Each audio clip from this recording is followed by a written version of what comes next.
Private sector economists are mildly upbeat about Singapore's growth prospects this year. A Monetary Authority of Singapore survey shows that private sector economists expect the Singapore economy to grow by 2.8% in 2013. That's slightly higher than their previous estimate of 2.7%.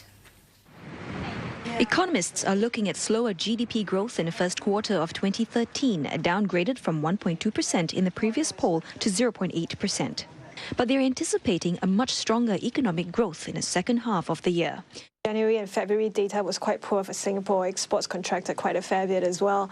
And obviously, as you rightly pointed out, the eurozone crisis, remains a risk to the global economy. But however, I think for the whole year, there remains some indications that growth might pick up in the second half of the year, which is why I think most of us left the whole year forecast intact.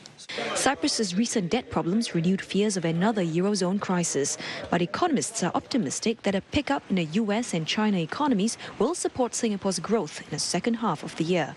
The government's latest measures announced during its recent budget are also expected to help drive the economy. Domestic components from the budget itself, there might be some thinking that they might spill over into the domestic demand and drive some of this. The export might be expected to pick up in the second half, and that might give them more buoyancy. But for consumers, there are good news.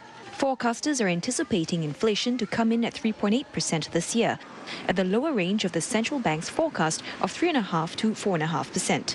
We have an even lower forecast. We have a 3.2% forecast. I think the key reason is that COE prices have fallen a lot. And although I think that they might rise again in the second half because of lower supply, we probably won't see the kind of 90,000 COE prices again.